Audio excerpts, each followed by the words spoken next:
The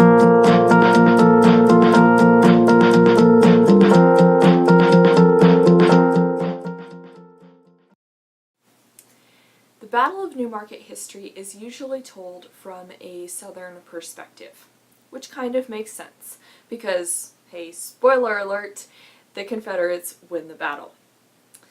Also contributing to the way the battle is often interpreted and written about is the Virginia Military Institute cadets who are fighting for the Confederates, who are on the winning side, so they bring a lot of spotlight to the Southern units, to the Southern happenings at the Battle of Newmarket. But the Confederates under Breckinridge could not have won a victory. There would not have been a battle if there weren't any Yankees to fight. Today, we're going to be talking about the Union Army that shows up at Newmarket, about the units, about the commander, and a little bit about the grand plan that they were supposed to help carry out in the Union war offensives in 1864. I'm Sarah K. Byerly with Gazette 66.5, and today we are talking about Franz Sigel and his Union Army at the Battle of Newmarket. One of the important things to understand is the Union leadership in the spring of 1864 and what was happening in the larger scale picture. And to begin that discussion, we have to know a little bit about who took command of the Union forces in the spring of 1864. First off, in the East, in the 3 years prior to 1864, things just hadn't gone very well for the Union cause. Yes, they'd won Gettysburg. Yes, they'd claimed a victory at Antietam. They had had successes, but the leadership kind of went through some difficult stages. The Army of the Potomac had what I like to refer to as the revolving door of Union generals. One guy would give it a try at Army command. That didn't work out so well. They brought in another. It becomes this revolving door. And a lot of those generals had good organizational skills, they had some good ideas, they attempted to fight battles, but for one cause or another, it just wasn't working out as well as Lincoln and his cabinet and everyone else would have liked. Now out in the Western theater, there was a general who'd been having a lot of success, and that was a man named Ulysses S. Grant.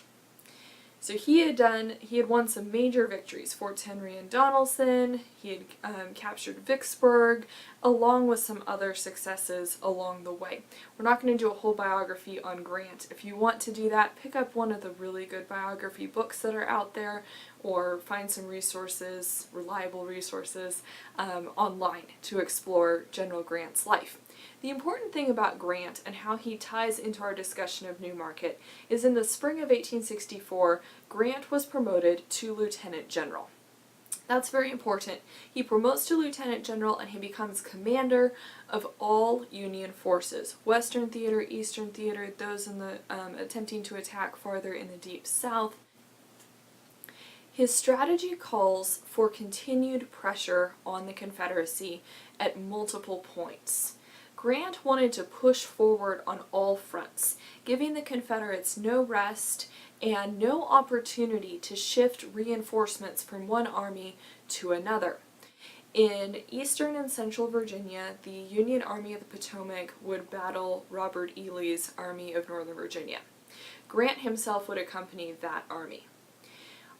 In Virginia, to help tie up troops from reinforcing the Army of Northern Virginia, Union General Benjamin Butler would launch a campaign in the peninsula area. It would become known as the Bermuda Hundred Campaign. Then, in the Shenandoah Valley, Franz Sigel, the new Union general, that's a little bit of spoilers, we'll explain about him in just a moment.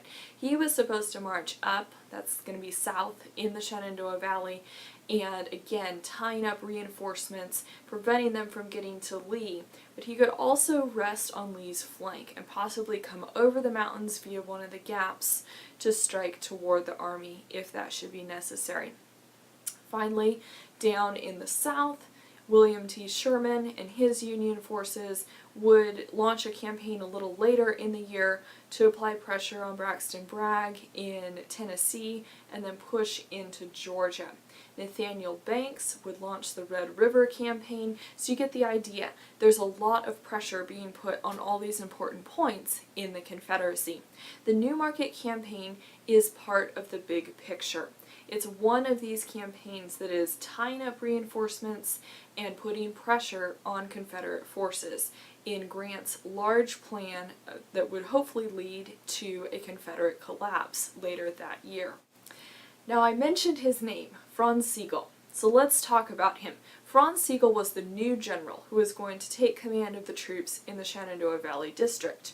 Now, there's a fancy name for that area because both sides, Union and Confederate, would divide their territories into tracts of land. So the actual department, or track, if you will, that Sigel was supposed to control the troops in and fight campaigns in is known as the Department of West Virginia. Now, that doesn't mean it was just West Virginia as we think of it as the state. It really means Western Virginia, and it includes the Shenandoah Valley region. So Franz Sigel takes command of the troops in the Department of West Virginia, and he's appointed to that position on February 29, 1864. Now, to understand the whole situation, you have to understand a little bit about Franz Sigel, and he's a very fascinating character in history.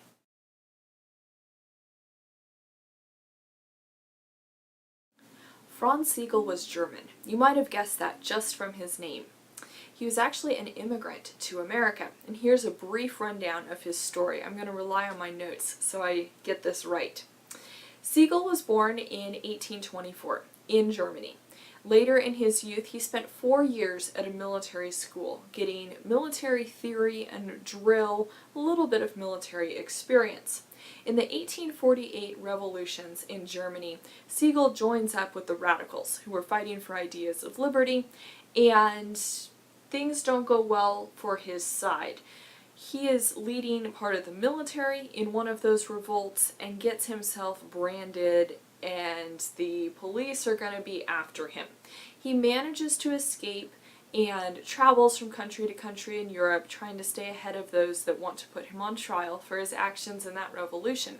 He eventually makes it to England, and then he'd read about the liberty, the freedom that could be found in America, and he wanted to experience that. There wasn't enough freedom and liberty in Europe for him. He wanted the American ideal, the American dream at the time.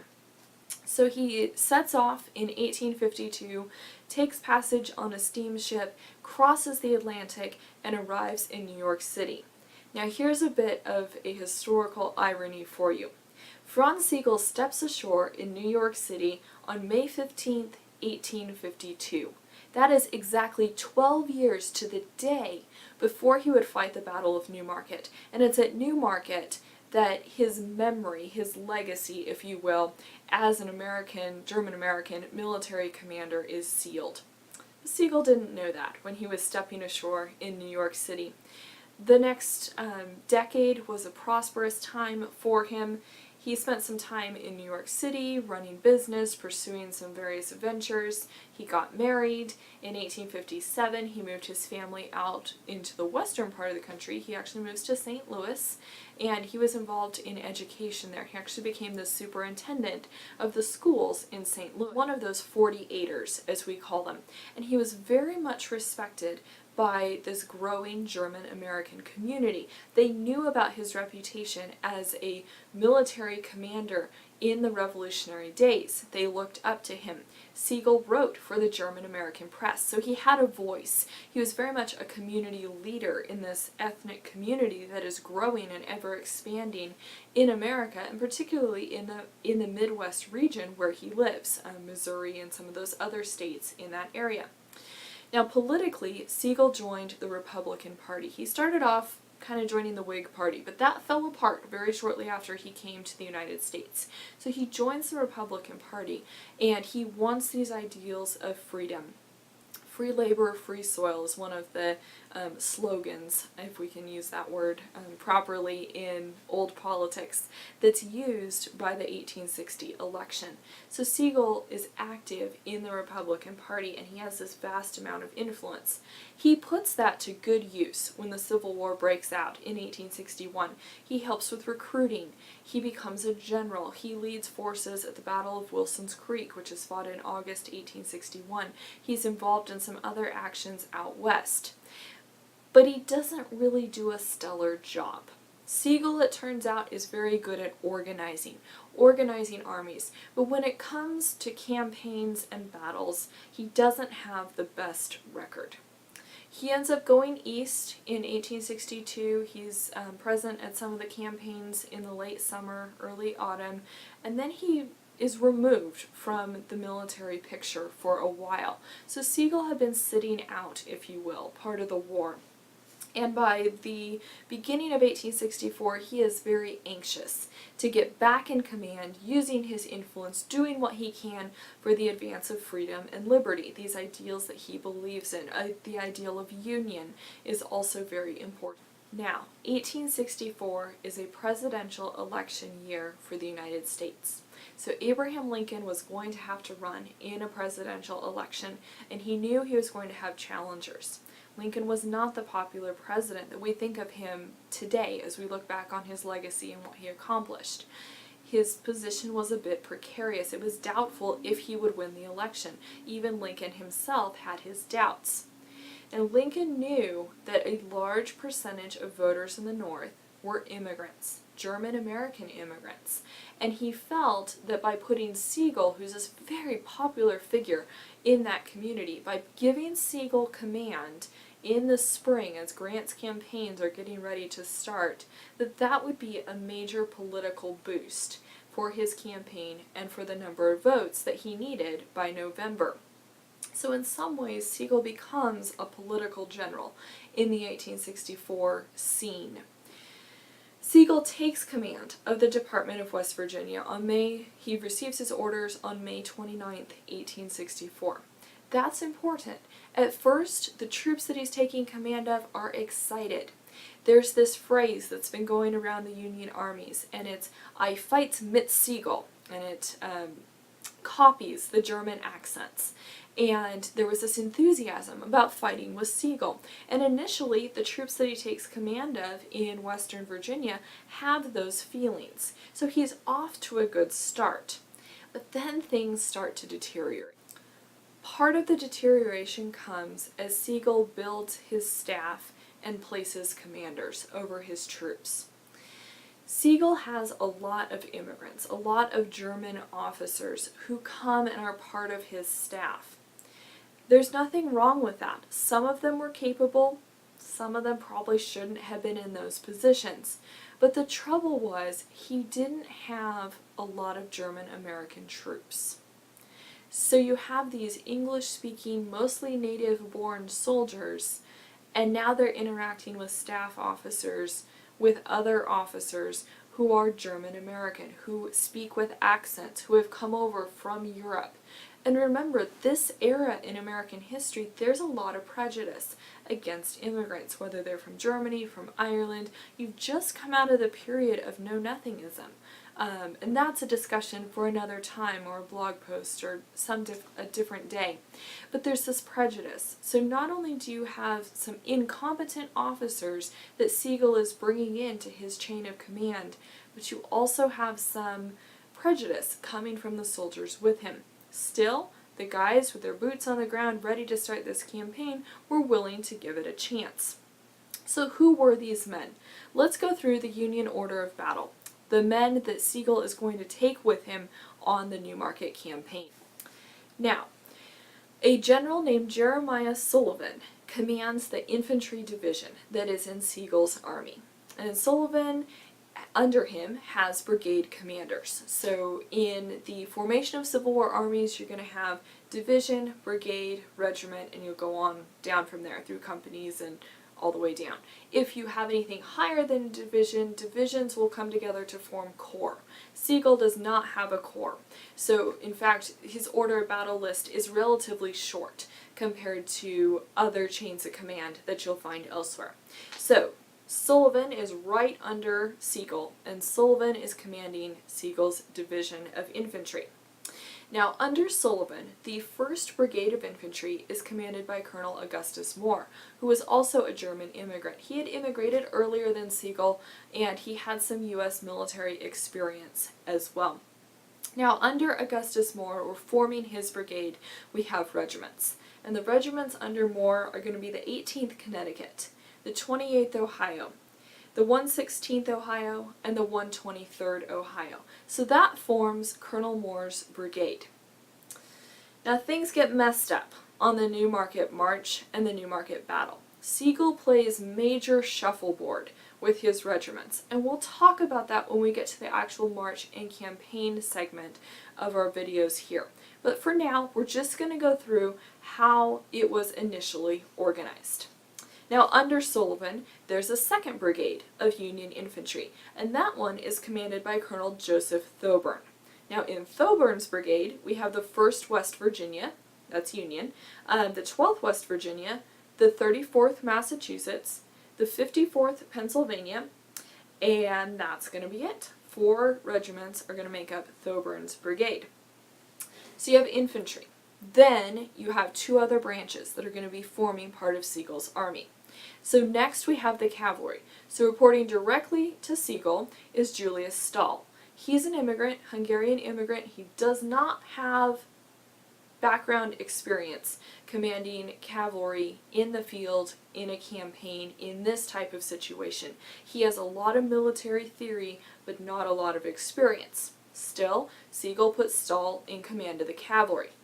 So, we have the cavalry, and the 1st Brigade of Union Cavalry under Major Stahl is going to be commanded by Colonel William Tibbets. Tibbets had command experience, and that turned out to be very providential and very helpful to the Union in the opening part of the Newmarket campaign.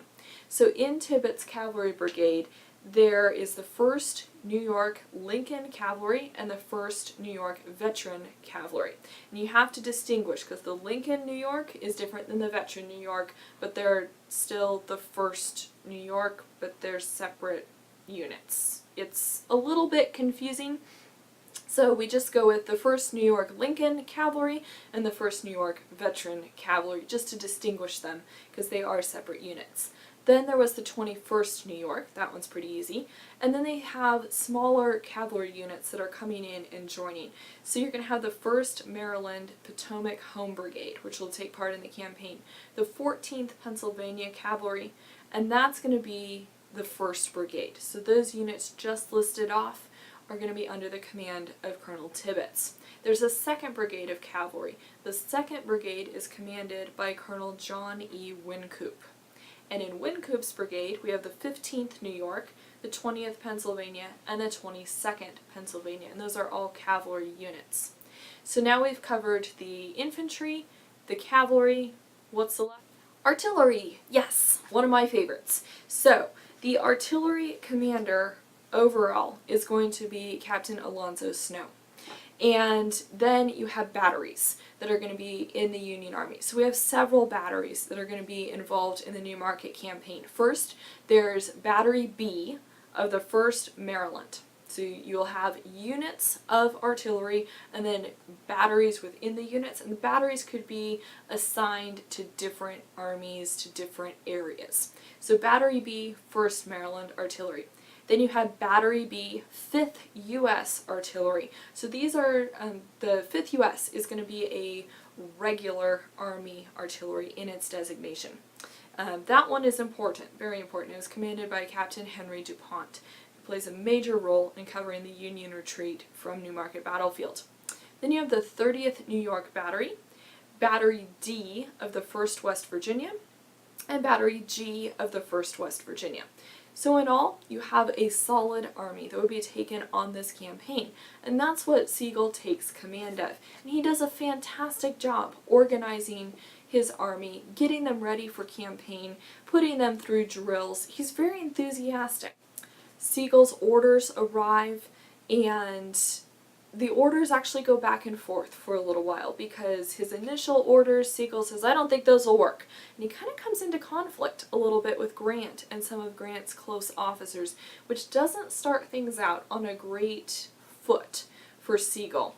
But he eventually, the other commanders hear his point, make some adjustments to the campaign orders, and in the end his directives are to march up the valley, which is south in the valley, to Stanton, Virginia, and capture the town of Stanton, which had the railroad that crossed over the Blue Ridge Mountains and into eastern Tennessee. So Sigel's supposed to just make a march, get to Stanton, capture the town. Meanwhile, there was going to be a cavalry column that swung through the West Virginia mountains, headed down into southeastern Virginia and toward the Tennessee lines, and capture some important manufacturing areas and also destroy railroad tracks down there. So there's kind of a two objective. Sigel, though, has to make a straight march into the valley. It doesn't seem too hard on paper. And on April 29th, 1864, his army, which was gathered around Martinsburg, which is now in modern-day West Virginia, begins its march toward the Shenandoah Valley. So April 29th, 1864, the campaign opens for the Union Army. Well, we're getting ready to wrap up the video for today. So in summary, we've talked about Grant's plans for 1864 and how the German-American general Franz Sigel, sometimes called the Yankee Dutchman, fit into those plans, what his orders were, who was in his commands, and we've talked through the order of battle. So hopefully you've had an introduction there to the Union Army that will take part in the Newmarket campaign. Thank you so much for joining us. I would love it if you liked the video or subscribed to our YouTube channel. And we'll be back next week to talk about the Confederate general and his order of battle, or the units that were marching with him toward the battle at Newmarket. Thank you so much. Have an inspired week, and we'll see you next time. Bye-bye.